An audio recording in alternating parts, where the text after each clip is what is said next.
사실은 이 생리적인 인체 구조를 정확하게 연구를 하면 인생을 무턱대고 태어나가지고 엄마의 도움을 받아서 조금 자라나가지고 학교 다니고 뭐래서 이제 나와서 사회 직장 잡고 이렇게 인생을 무턱대고 사는 게 중요한 게 아니라 먼저 하나님께서는 모든 사람에게 먼저 균형을 잡으라는 게 균형. 아시겠습니까? 그러면 이 어린 청소년들이 균형을 어디서 잡아야 되느냐, 이것도 제가 이 시간 조금 말씀드릴 것이고, 이미 성인이 된 여러분과 저희들도 지금 다 균형이 깨져 있단 말이에요. 전부 다 치우쳐 있는 사람들이란 말입니다. 그렇기 때문에 연약하고 허약하고 병약하고 성격적으로도 이렇게 비뚤어진 그런 모습들을 가지고 사는 거예요. 특별히 오늘날 자살하는 사람들 많죠. 자살하는 사람들이 왜 많아지는가 하면 바로 이 균형 때문에 그래요. 균형이 깨져서 한쪽 뇌만 이렇게 개발하면서 살다 보면 어떤 어려운 일이 왔을 때 견디질 못합니다. 그냥 생명을 포기해버리는 그런 극단적인 행동을 선택하는 경우가 점점 더 심화되게 있어요. 왜 그런가 하면 점점 인류는 퇴화되어 가고 있기 때문에. 그래서 이 시간에 인생을 살든지 특별히 신앙을 나눈 사람들일수록 균형을 잡아야 되는데, 잠깐 저를 보십시오. 신앙하는 사람들이 균형을 잡지 못하면 민족체 멸망을, 뼈저린 멸망을 체험한 유대인들하고 똑같이 되는 겁니다. 유대인들이 왜 그렇게 비참한 멸망을 겪는가 하면 이 균형을 잡지 못해서 그런 거예요. 그러니까 예수님은 그걸 회복해 주러 오셨는데 그들이 그걸 거부했습니다. 그렇기 때문에 제가 여기다 또 무식한 사람이 영어 단어 조금 써서 죄송한데, 여기 한번 봅시다. To have well balanced minds and symmetrical characters. 뭐예요? well은 좀 능숙하게, 네? 능숙하게 그런 뜻이죠. 그 다음에 밸런스드라는 거 아시잖아요. 그 다음에 여기 minds라고 복수를 썼죠. 이거 하나예요? 둘이에요? 둘을 말하는 겁니다. 예. 그러니까 여기다 뭐라고 썼어요? symmetrical, 대칭 균형. 대칭 균형을 딱 이루어야 된단 말이야. 그걸 보고 온전한 사람이라고 그러는 거예요. 대칭 균형, 대칭. 두개골이 두 개로 딱 이렇게 돼 있잖아요. 네. 그 대칭이 돼야 되는데 내부를 들여다보면 전부 다 편향됐단 말이에요. 편향. 그래서 제가 여러 차례 읽어드렸잖아요.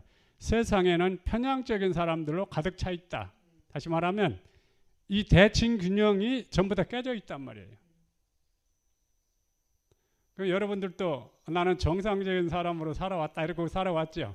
살다 보니까 지금 내 자신이 이번 세미나 참석하니까 어때요?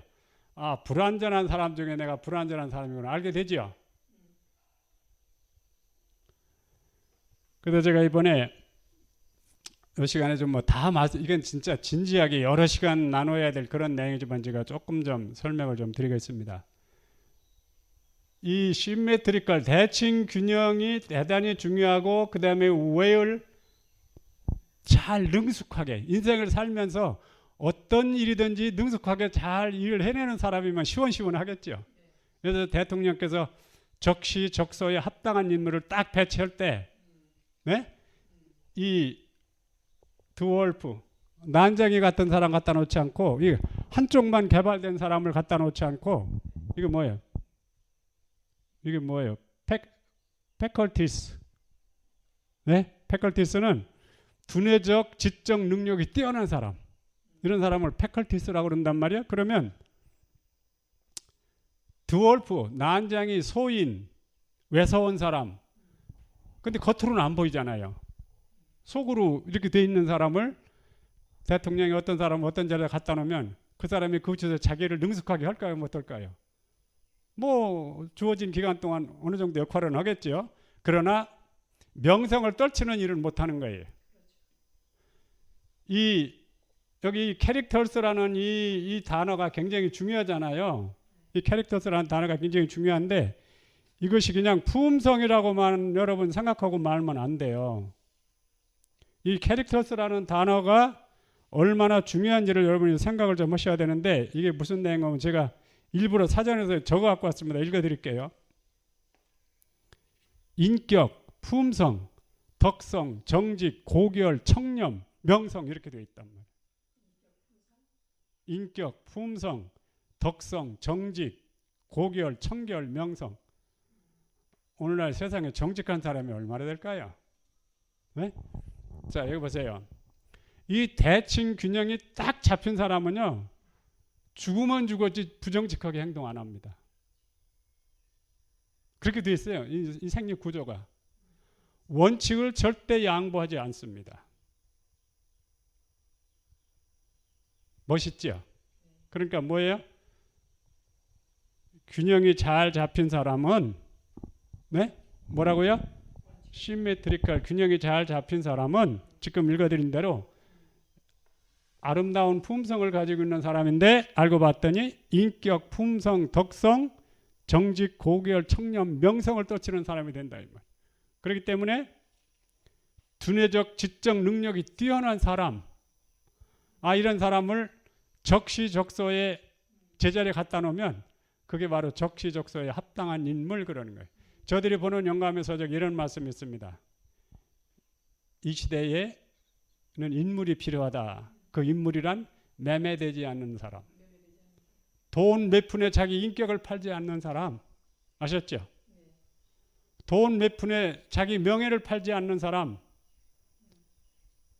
온당하지 않으면 어떤 뇌물도 거절할 수 있는 그런 용기 있는 사람, 결단성 있는 사람, 이런 사람을 인물이라고 그러는데, 오늘날 인물이 필요하다. 그 인물이란 매매되지 않은 사람, 옳은 일을 위해서는 굳게 서는 사람, 이런 사람들을 인물이라고 평가를 하는 것입니다. 근데 세상에서는 사람 머리 좋고 똑똑하면 좋은 줄 알고 다 그런 사람들만 골라잖아요. 그러나 여기서 평가하려고 하는 기준에는 도달이 안 되는 것입니다. 그리고 오늘 여러분과 저에게 하늘이 요구하는 표준이 뭐냐? 대칭 균형이에요.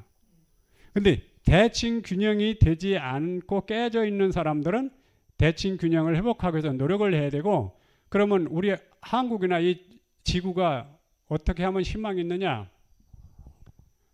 청소년들을 다시 어떤 방법으로 교육을 시켜야 되는지에 대해서 초점을 다시 맞춰야 되는데, 그게 뭔가 하면 여기 한번 보세요. 제가 여기다 여기 보세요. 여기 더닝이라는 제가 단어를 써놨어요. 더닝. 이 더닝이라는 단어의 뜻이 무슨 뜻인가 제가 이것 좀 읽어드릴게요. 보세요. 새벽, 동틀력 또는 사물의 시작, 출현, 다시 말하면 우주 시대의 개막, 그런 깊은 의미를 가지고 있어요. 더닝이라는 단어가. 예수님이 12살부터 어때요? 자기 스스로 사셨어요? 안 사셨어요? 그때 그 부모님들이 예수님을 이거 해라 저거 해라 했을까 안 했을까요? No. 만약에 부모님들이 이렇게 해라 저렇게 해라 할 때 예수님 판단으로 잘못됐으면 부모 말을 들었어요 안 들었어요? No, 안 들으셨어요. 그 부모 말을 원칙이 아닌데 들어주면 예수님의 개성이 그 부모한테 흡수돼 버려. 그러면 예수님은 무한대로 발달하고 개발하고 진부하고 자라나야 되는데 그게 차단이 되고 나중에는 이 두뇌가 위축이 되게 돼 있어요. 그걸 아시는 예수님은 절대 자기 부모님이 어떤 말을 해도 합당하지 않으면 성경을 갖다 이렇게 보여드리면서 말씀에 이렇게 되어 있습니다. 그리고서는 그걸 용납하지 않으셨단 말이에요. 그럼 여러분 오늘날 청소년들을 몇 살부터 청소년이라고 그래요? 12살부터 20세 미만까지를 청소년이라고 그러죠. 그러면 이 더닝이라는 단어가 뭐냐? 여기 제가 읽어드릴게요. 여러분 우리가 지금 나이가 좀 들었지만 그러나 이런 내용들을 확인하면서 우리 자신도 지금부터 남은 인생을 그냥 주먹구구식으로 그냥 적당히 살다가 재수 없으면 병이 걸리고 재수 좀 병 안 걸리고 이게 아니잖아요. 그렇죠? 자, 들어보십시오. 건강 교육을 일찍 시작하라. 사람의 창조주는 우리의 신체의 가장 산 기계 장치를 배열시키셨다. 각 기능은 신묘막측하게 지혜롭게 만들어졌다. 그 다음에 우리는 천연계 가운데 하나님의 작품들을 보고 경탄할지 모르지만 가장 신묘막측한 것이 인간의 신체이다. 맞아요 안 맞아요? 가장 신묘막측한 것이 인체라고 그랬잖아요. 그럼 더 신묘막측한 곳이 어딜까요?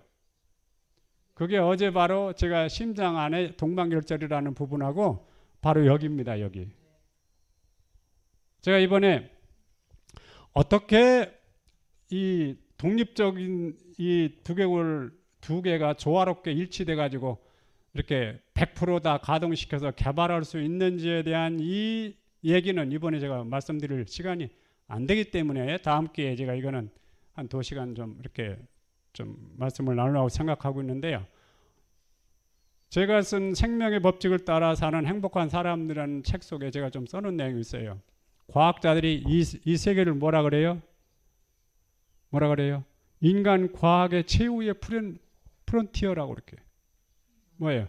아직 미개척지. 한없이 개척해야 할 새로운 개척지라 이 말이에요.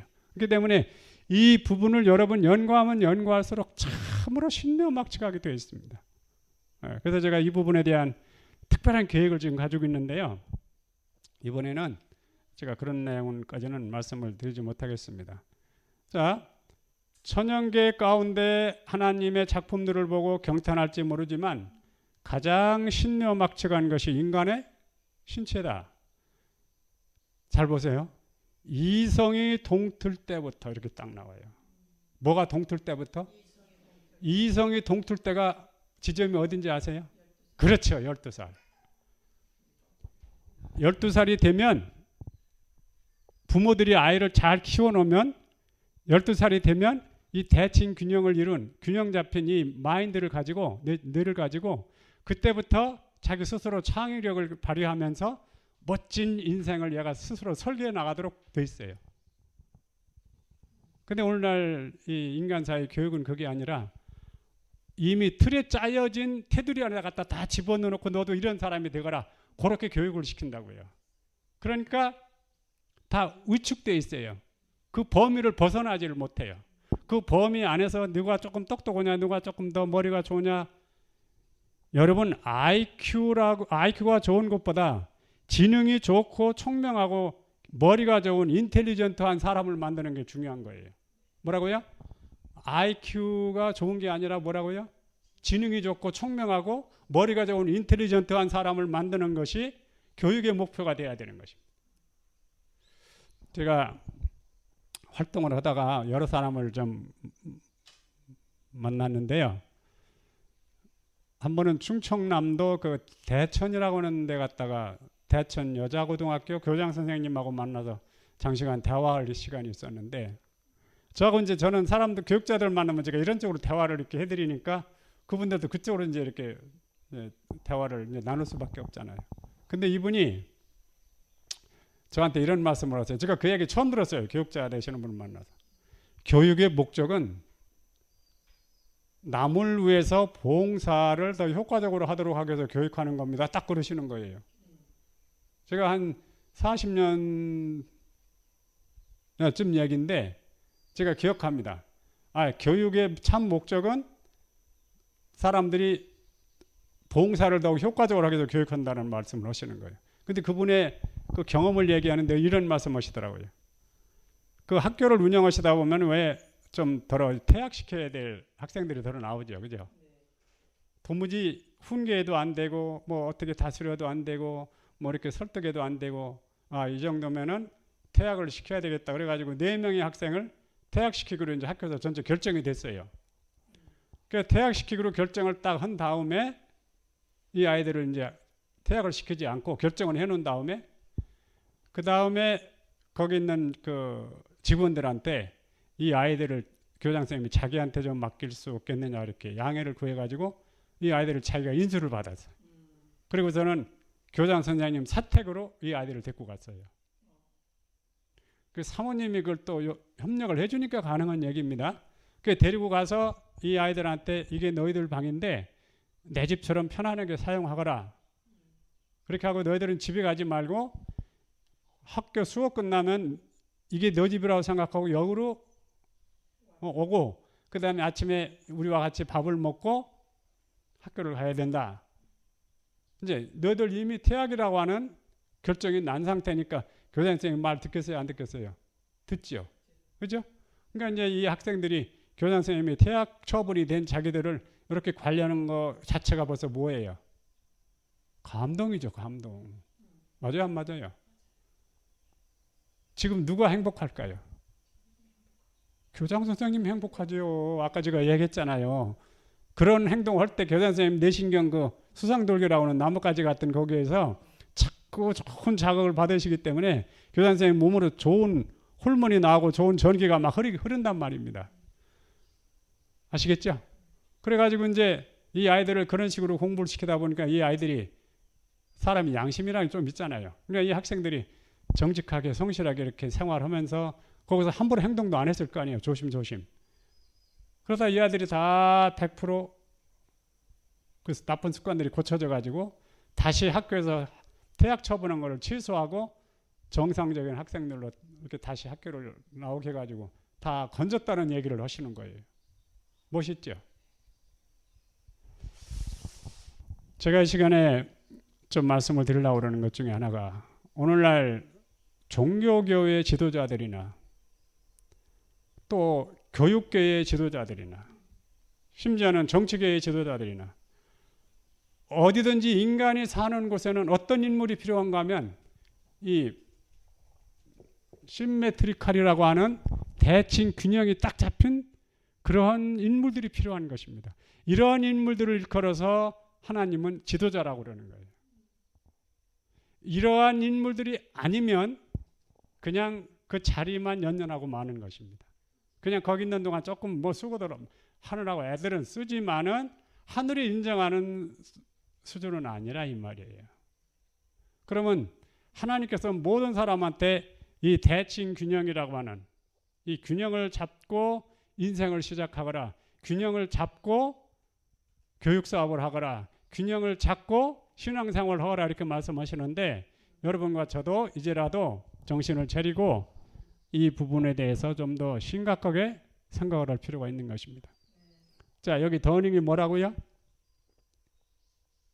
동틀력, 새벽 또는 뭐야?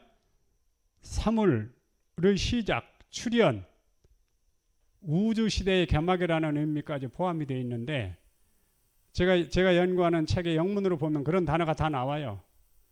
아까 제가 보여드린 그 내신경세포 쭉쭉 뻗은 가지 있잖아요.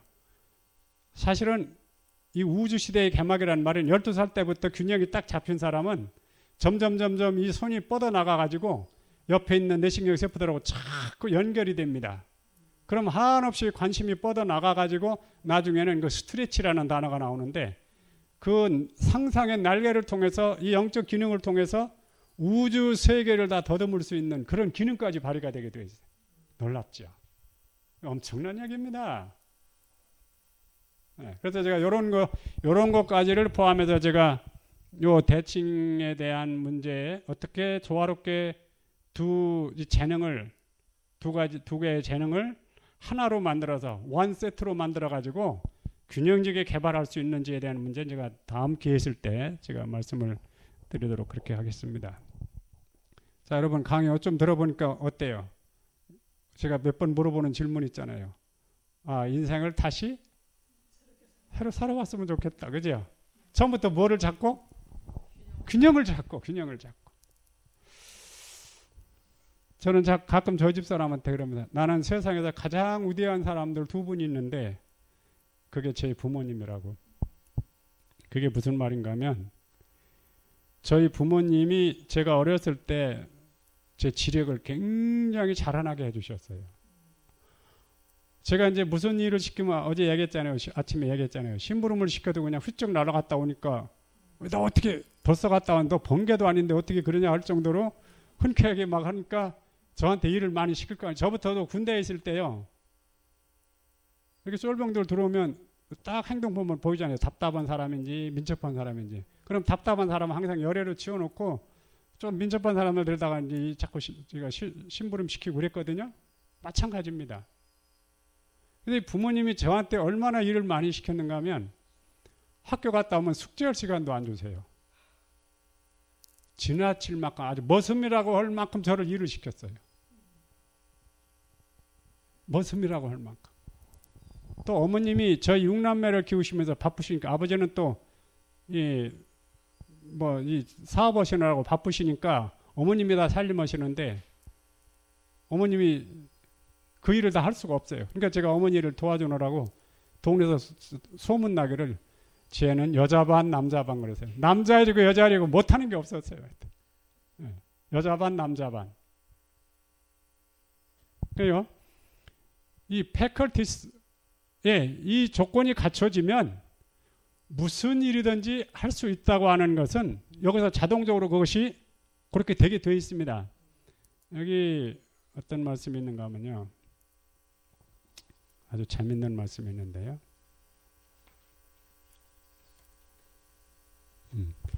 청년들이 균형이 잡히면 어떠한 고지에도 올라갈 수 있다. 마음 먹으면 그 일을 해내게 되어 있어요. 청년들이 균형이 잡히면 어떠한 고지에도 올라갈 수 있다. 자, 제가 세상 학문적으로 생리학을 연구한 사람일까요? 아닐까요? 안 했어요. 근데 어느 날 제가 생리학을 연구해야 되겠다고 생각하고 연구를 하니까 많은 사람들이 저한테 어떤 책을 인용했냐고 그거부터 물어봐요. 어떤 책을 인용했냐고. 제가 책을 인용했을까요? 오직 성경하고 제가 보는 영감의 서적 외에는 그 다음에 제가 자연과학을 연구했습니다. 자연과학을 연구할 때 제가 하는 게 아니라 이렇게 되려고 노력을 하면 눈에 보이지 않는 도와주시는 분이 있어요. 그분이 다 하게 해주시는 거예요. 그분이 직접 가르쳐 주는 거예요. 자연과학을 연구했습니다.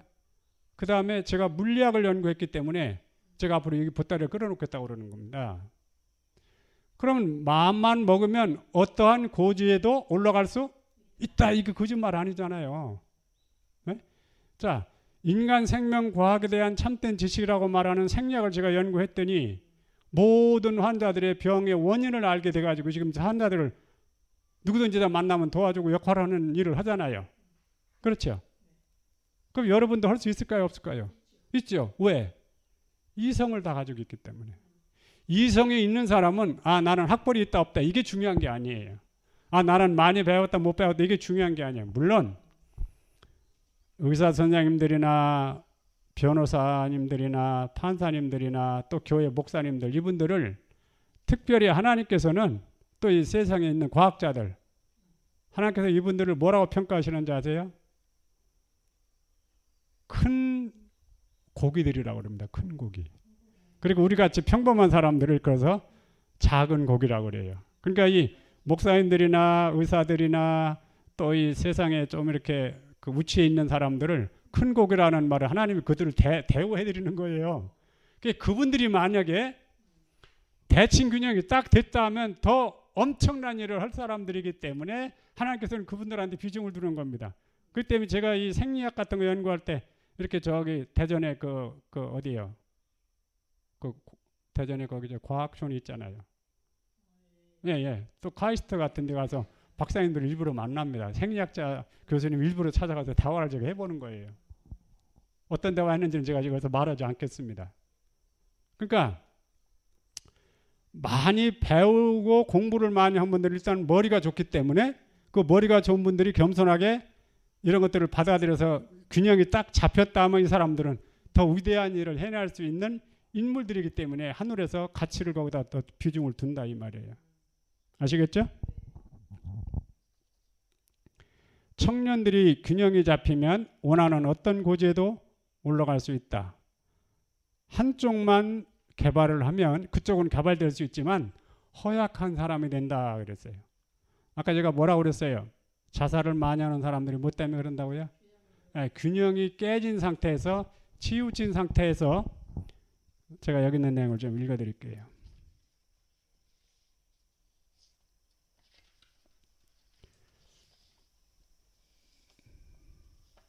보세요. 오늘날 균형진 마음을 가진 사람들, 건강하고 건전한 사람들이 필요되고 있다. 병약한 경험을 갖고 있는 사람들은 그들은 조금이라도 무시를 당하거나 마음의 상처를 입거나 하면 어떻게 돼요? 자살하는 사람도 있어요. 무시당한다고 느껴질 때는 못 견뎌. 정서가 불안해져. 아, 나는 무시당하고는 못 살겠어 하는 사람 내가 봤어요. 아, 누가 나 좀 무시하면 그거 어때요? 그 무시하는 사람 손해지 내 손해가 나는 손해가 안 나는 건데 왜 괜히 그것 때문에 왜 괜히 잡으라면서 그래요? 그렇죠? 근데 여러분들 누가 무시하면 어때요? 솔직히 말해보세요. 좀 기분 나쁘죠?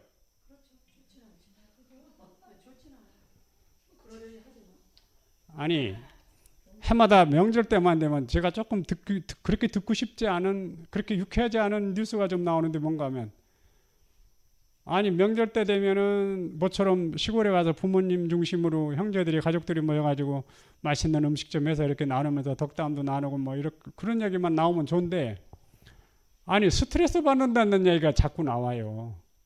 그게 무슨 말인가 하면 네? 그게 무슨 말인가 하면 아니 시골집에 가서 음식을 만들려니까 그거 하고 싶지 않은데 그런 거 해야 된다는 것 때문에 스트레스 받는다는 거예요.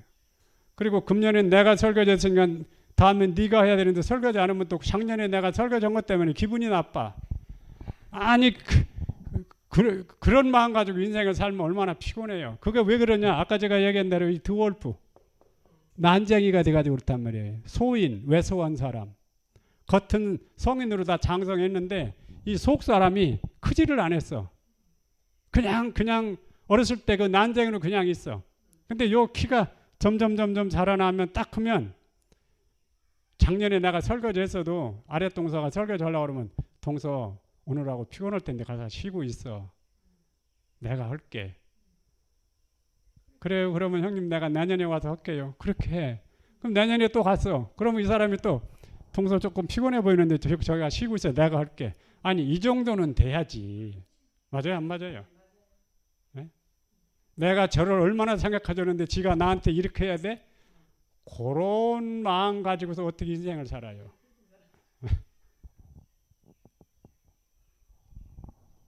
여러분 그렇게 한 적 없어요? 그게 다 왜 그런가 하면 이게 깨져가지고 그런 거예요. 이 대칭 균형이 깨져가지고 그런 거예요. 네. 제가 좀 부끄럽기도 하고 좀 이렇게 별로 도움이 될 얘기도 아닐 수도 있습니다만은 저희 아버님이 제 어렸을 때 이 일본에서 이제 강제로 이렇게 막 사람들을 끌어다가 그 무슨 섬이죠? 거기서 이렇게 강제 노동을 시킨 일이 있어요. 근데 그때 아버님이 한 3년 이상 이렇게 이제 가서 노동을 하고 오셨는데 올 때 조금 뭐 받긴 받았지만은 돈을 다 안 줬다고요, 그 사람들이. 근데 이제 정부에서 그런 걸 뒤늦게 이제 이렇게 다 조사해가지고 뭐 좀 그런 사람들 뭐 조금 이렇게 챙겨주는 게 이제 있었는데 뭐 그렇게 많은 돈은 아니지만 우리 육남매 형제들한테 이제 조금씩 이렇게 이렇게 돈이 나눠지는 거예요. 그래서 제가 그거를 일부러요, 그걸 제 수중에 안 넣습니다. 안 넣고 저는 제 나름대로 의미가 있는 생각을 하고 있었기 때문에 그래요. 안 넣고 제 막내 동생한테 보냈어요. 막내 동생한테.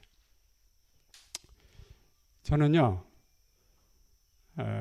제 원래 본 마음으로는 저는 부모님한테 의존하고 살고 싶지 않았어요. 그리고 부모님의 도움을 제가 원하지 않았어요. 그래서 늦게라도 그런 자금이 저한테 오는 게 솔직히 싫어서 그거를 막내 동생한테 그냥 얼마 되진 않지만 보냈단 말입니다. 그러니까 사람이 너무 이 속 사람이 어린 난장이가 되어 있으면 자기가 아직 난장이니까 어린애 같은 마음으로 항상 부족하다고 하는 것을 의식적으로 이걸 가지고 살아요. 그래서 더 가지려고 그러고 더 자기 이익에만 집착하고 이런 사람한테는요, 밑 빠진 독이기 때문에 물을 부어도 없어지고 주워줘도 한도 끝도 없어요. 그러니까 빨리 뭘 해결해야 되겠어요? 균형을 잡아야 돼, 균형을. 그러면 균형을 잡아야 되고, 만약에 오늘날 청소년들은 어떻게 돼? 지금부터 균형을 어떻게 잡아줄 수 있는지에 대한 데다 초점을 맞춘 교육이 시행이 돼야 되는데 그게 안 되는 거예요. 그래서 여기 이런 말씀들이 있습니다.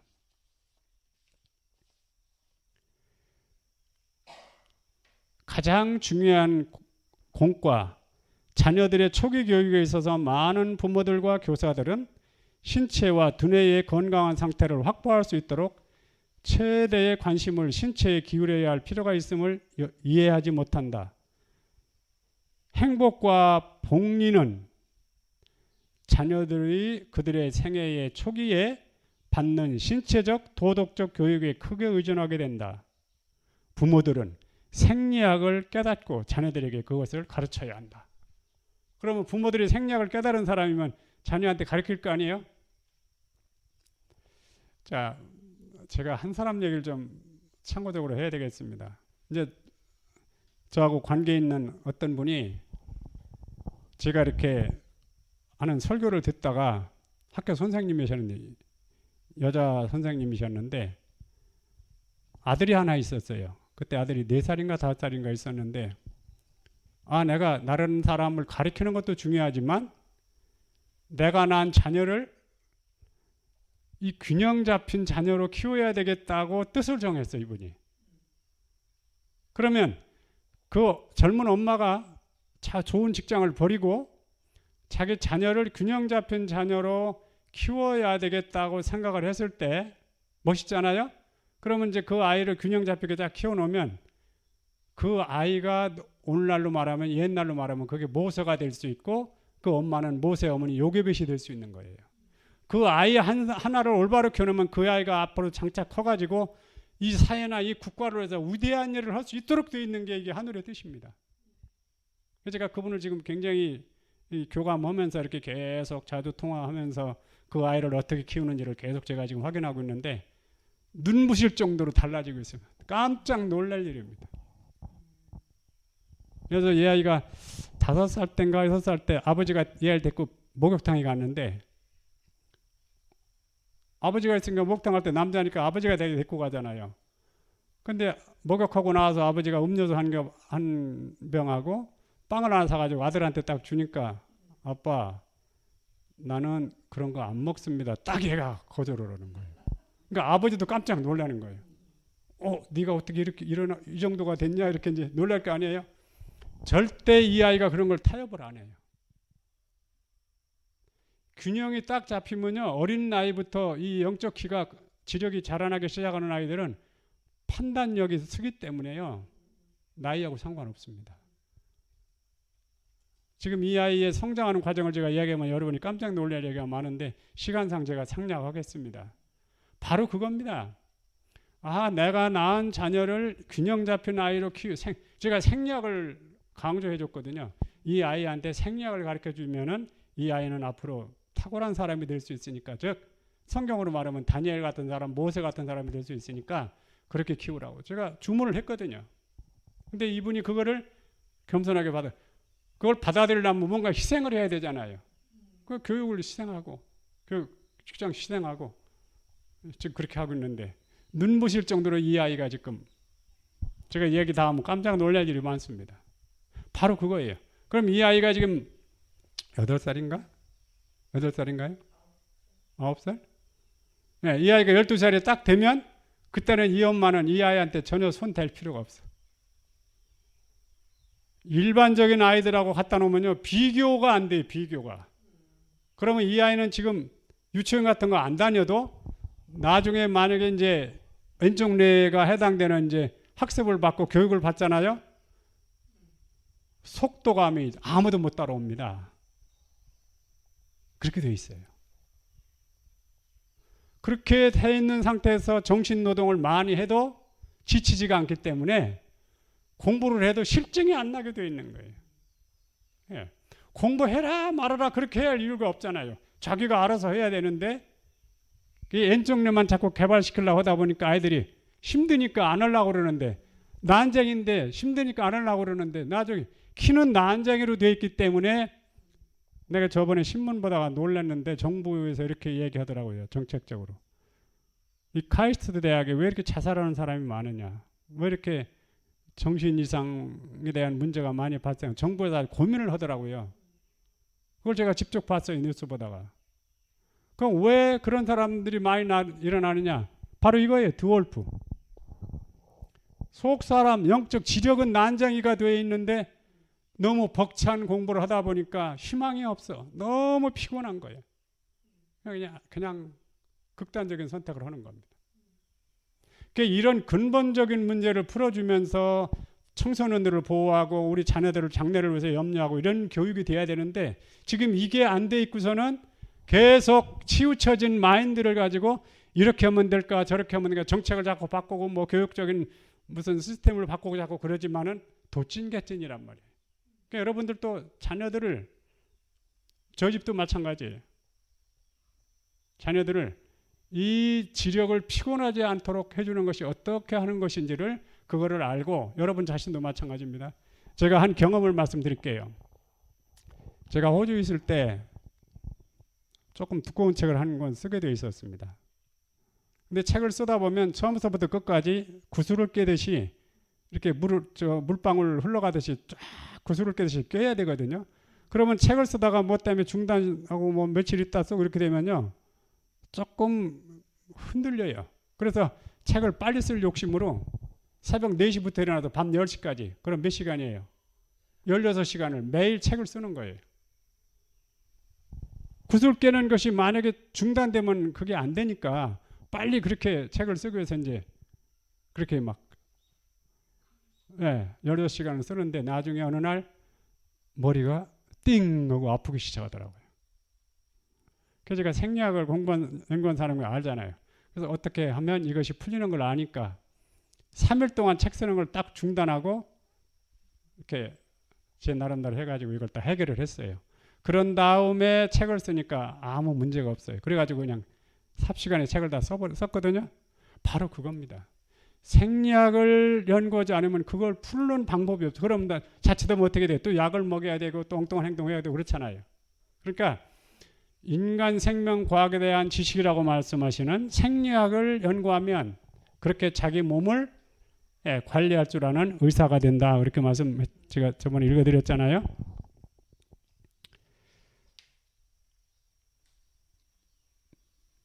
인간의 생명의 신비에 대한 명확한 지식을 가진 청년들이 매우 드물다 그랬어요. 아까 제가 얘기한 그 어린아이, 지금 어린아이가 이제 한 8살, 9살 됐으니까 이 아이가 크면 나중에요. 멋있는 아이가 될 겁니다. 여러분 그 아이 커가지고 어떤 역할을 하는지 한번 좀 보기 위해서 오래 사시기 바랍니다. 그렇게 돼 있어요. 그 엄마가요. 제가 한마디 더 해드릴게요. 엄마가 저한테 전화해가지고 뭐라고 그러는가 하면 어느 날 일부러 어디 갔다 와서 이제 하루에 한 2-3시간씩 이 아이한테 이제 노작 교육을 시켜요. 그리고 아침에 일어나서 조깅을 하는데 처음에는 내가 힘들어서 안 하려고 그러고 나중에 산에 올라갈 때 가다가 징징거리고 처음에 4-5살 때는 그랬다고요. 지금은요 엄마가 따라갈 수가 없어요. 뛰는데 엄청나게 뛴대요. 그리고 어느 날 엄마가 이제 같이 노작을 하고 와가지고 야 엄마가 지금 몹시 좀 피곤한데 너 대신 엄마 대신 설거지 좀 해줄 수 있냐 그러니까 엄마 제가 할게 그러더니 가서 설거지 하는데요 소름이 끼치더래요. 얼마나 자기가 하는 거하고 똑같이 거짓말처럼 자기가 하는 모양 그대로 그릇 놓는 장소에서부터 물방울 하나 다 설거지 끝나면 물방울 하나 없이 소름이 끼치더래요. 그리고 옷장 같은데 옷 좀 정리하라고 그러면 소름이 끼칠 정도로 자기가 하는 거하고 어쩌면 그렇게 복사판이래요. 복사판. 그러니까 교육은 잔소리가 아니고 뭐예요? 모본을 보여주는 겁니다. 제가 이 병아리 얘기했죠. 병아리들이 끌고 다니는 애미들이 야 너 모유는 이렇게 먹는 거다 잔소리 합니까?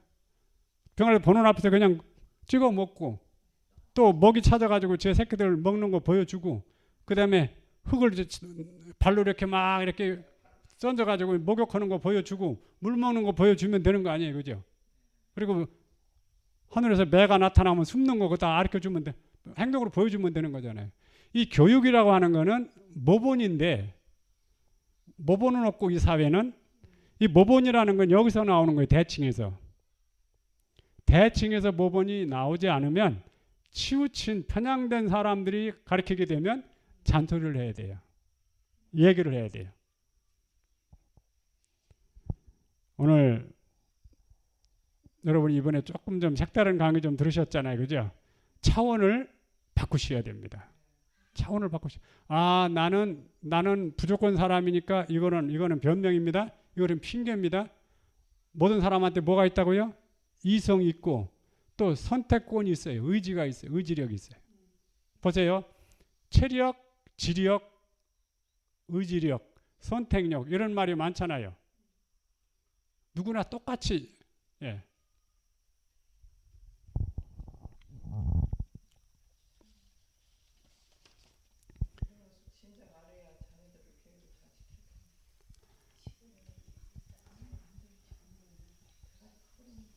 지금은 자녀들이 다 컸잖아요. 컸는데 저도 정말 제가 너무나 젊은 나이에 그런 걸 못해가지고 저도 참 아쉬움을 느끼고 때로는 발등을 찍고 싶은 그런 마음도 있지만 그러나 사람은 내가 몰랐다가 이런 기별을 듣고 이제부터 바르게 살아야 되겠다고 했을 때 먼저 무엇부터 추스려야 돼요? 먼저 자신부터 대칭 균형을 이루는 그런 회복을 꿈을 꿔야지 내 자녀들 걱정할 나이가 아니에요. 때가 내가 균형이 깨진 사람이 자식 걱정한다고 되겠습니까? 그러니까 자신부터 먼저 추스르려고 하는 것이 그게 겸손이에요. 자신도 안 돼 있는데 자녀들 걱정하면 그게 욕심이란 말이에요. 욕심. 아셨죠? 제가 왜 이번에 여러분들 노트를 큰 거 사다 준지 아세요? 이번엔 노트 많이 해가지고 와서 집에 가서 공부 많이 하라고 제가 노트를 그거 대전 가서 그거 하나에 4,000원씩 주고 사다 드린 겁니다. 1,000원짜리 사도 돼요. 근데 왜 4,000원짜리 사드렸느냐? 그거 뺐다 꼈다 할 수 있는 거잖아요. 그죠? 두고두고 좀 올바른 공부 좀 하시라고 제가 그거 사드린 거예요.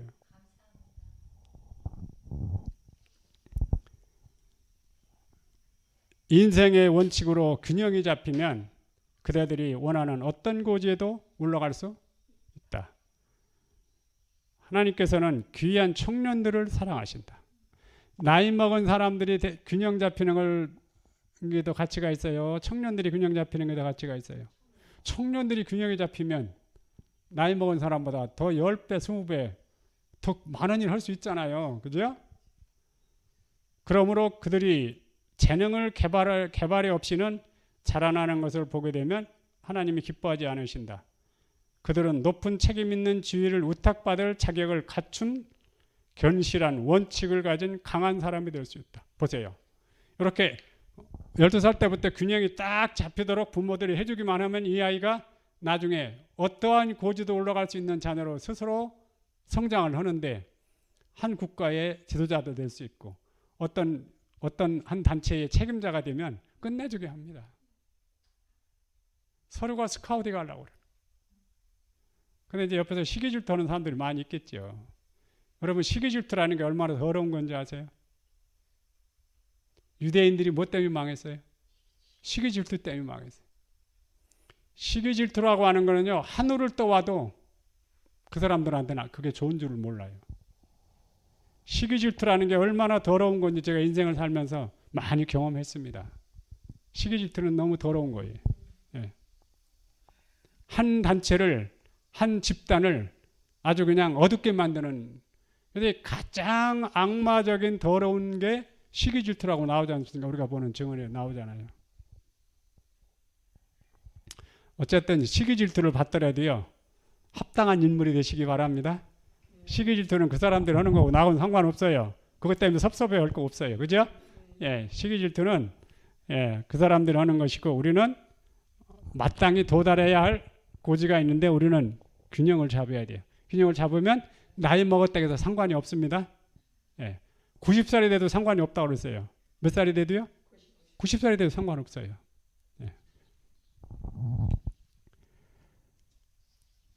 하나님께서는 우리의 봉사를 요구하신다. 봉사를 하려면 어떻게 하고 봉사해야 돼요? 여기 좀 쳐다보세요. 많은 사람들이 봉사한다고 다니죠. 이게 잡히지 않은 상태에서, 그죠? 그 봉사 조금 하다가 누가 조금 자기를 인정 안 해주면 팩 돌아서는 사람 제가 많이 봤어요. 어디다 또 좀 헌금 좀 해놓고서 섭섭하면 내가 뭐 교회 줄 때 얼마 내는데 이러고 그게 다 뭐예요? 편향된 사람들에게서 나타나는 열매들이란 말이에요. 열매들. 예. 하나님께서는 우리의 봉사를 요구하신다. 각 사람은 감당해야 할 책임이 있다. 우리가 어떠한 이러한 책임들은 온전히 받아들이고 신실히 양심적으로 이것을 행할 때에만 인생의 위대한 사명을 완수할 수 있는 것이다. 인생은 살고 나서 끝날 때 눈에 보이지 않는 분의 도우심으로 내가 그래도 좀 보람 있는 인생을 살았다. 이게 바로 열매예요. 이게 바로 열매. 그런데 우리가 이것이 해결이 안 되면 그냥 주먹구구식으로 살다가 병 걸리면 약으로 조금 지탱하다가 기력이 다 쇠잔해지면서 비참한 모습으로 살면 안 돼요. 추한 모습으로 살면 안 되는 거예요. 나이가 들으면 들을수록 더 세련되고 더 품이 있고 더 젠틀맨답게 이렇게 살아야죠. 그리고 여성들도요. 늘 젊은 감정을 버리면 안 돼요. 젊었을 때 감정을 가슴에 품고 다니라고 그랬어요. 그래서 독수리 같은 새로운 청춘 그냥 구호만 외고 다니지 말고 이렇게 다 제가 말씀드린 대로 노력하고 연구하고 그 다음에 실천에 옮기도록 그렇게 하면서 균형이 깨지지 않는 인생을 살기 위해서 노력을 하시기 바랍니다.